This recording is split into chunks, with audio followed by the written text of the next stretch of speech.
Checked fees are bad enough. I talked about them last week. Airline baggage fees for carry-on that doesn't meet the constantly changing carry-on baggage rules? Total minefield. With this video, hopefully you won't ever need to pay for carry-on luggage again.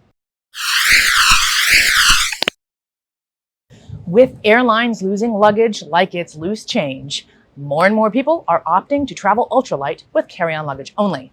Unfortunately, this has created a whole new set of problems that airlines need to deal with, like, for example, making sure there's enough room in the overhead bins for everybody's carry-on. And, of course, in an effort to avoid checking bags, some people like to stretch the limits of what actually counts as carry-on luggage, which in turn has made airlines counteract with some strict policies. Here's how you can play by the rules creatively without paying those pesky overweight airline baggage fees. At the end, I will share a super sneaky hack to get around oversized, overweight luggage. I've never used it myself, but apparently it works a charm. There are 3 scenarios when your carry-on luggage might get weighed, and if it's overweight, you might be charged a fee or be forced to check it. One is at the check-in desk, and maybe before security, and maybe at the gate. The check-in desk is actually the easiest one to avoid, and we'll get into how to do that in a minute. The carry-on scales before security?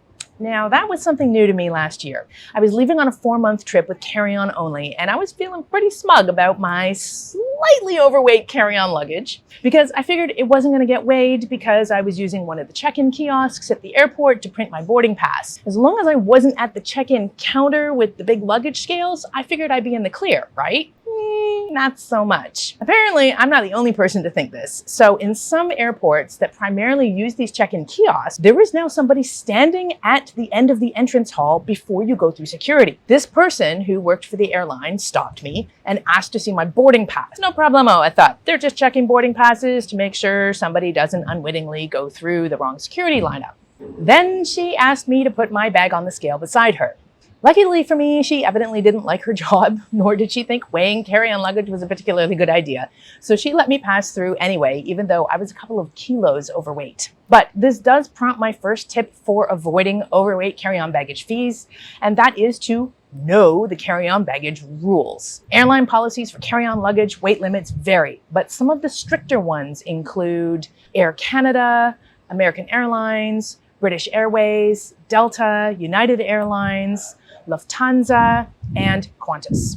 And this says nothing of the budget airlines, most of which are going to be the same as these or potentially even worse. So when you book your ticket, take a close look at both the dimensions and weight limits for carry-on luggage. And if at all possible, try to stay within those limits. Now, let's talk about how to avoid the check-in counter, shall we?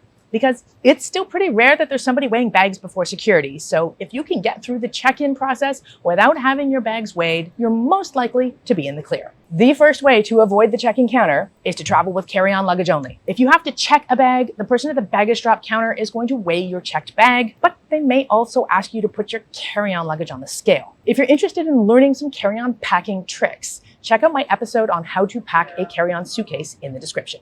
Ultimately, the fewer people you need to deal with between leaving home and getting on the plane, the better the chances are that you won't get nailed with overweight luggage fees. And traveling with carry-on luggage is only one way to do that. Another way to avoid the check-in counter is to check in online before you go to the airport. With your boarding pass on your phone, you can breeze straight through the departures hall and go directly to security and onwards to your gate. Security, by the way, doesn't care how heavy your carry-on luggage is. They do care about what's inside your carry-on luggage, which I address in another episode. Check the description for a link to learn how to navigate TSA lineups like a pro. Also, before you leave home, make sure you bring a large tote or backpack as your personal item. In addition to your carry-on luggage, you are allowed to bring a personal item onto the plane that fits underneath the seat in front of you. Maximize this space and fill it with your heaviest items because rarely, if ever, will your personal item get weighed. So don't just bring a wee purse or a laptop bag like many airline websites suggest.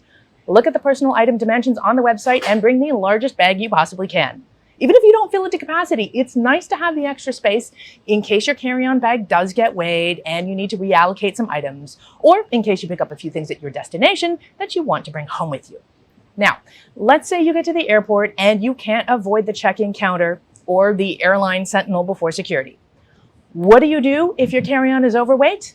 Never fear, there is still hope. First of all, hopefully you go to the airport early. This gives you the time to deal with lightening your load, or at least lightening the load that gets weighed. If your carry-on is overweight, step out of the line and do any of the following things. 1, move heavy stuff to your personal item bag. If that's already full of heavy stuff, then you can keep unloading your carry-on luggage with the following tips. Wear your heavy stuff. Shoes, jackets, sweaters, whatever heavy stuff you can get out of your luggage and onto your body won't count towards weight limits. A few ways to do this effectively include filling your pockets. Anything heavy that you can't actually wear can go into your pockets. Want to level up this strategy? A hip pack is actually considered personal apparel. So if you pack this full of stuff and strap it on, your carry-on bag just got even lighter. Bonus, a hip pack like this anti-theft one from Pacsafe is super useful at your destination as well.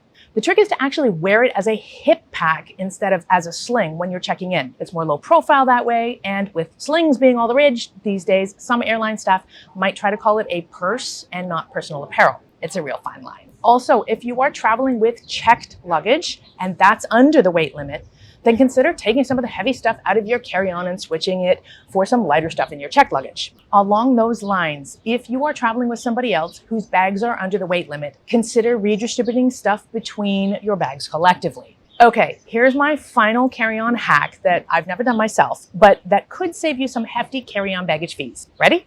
Bring a pillowcase. You know those big bulky neck pillows that people like to bring that I've never actually found comfortable? If you've ever traveled with one, you'll know that airlines don't care about them. They don't consider pillows luggage. So you could conceivably bring a pillowcase and fill it with your stuff that would normally go into your luggage. Clothes, jackets, whatever. This could save you not only weight, but also bulk, which could allow you to bring more stuff and still stay within carry-on limitations. And of course, if your pillowcase is full of clothes and stuff, it can still be used as a pillow on your flight. Have you ever done the pillowcase hack? Are there other strategies that I haven't shared here that can help travelers avoid overweight carry-on bag fees? Please drop a comment, and collectively, let's all travel smart in style.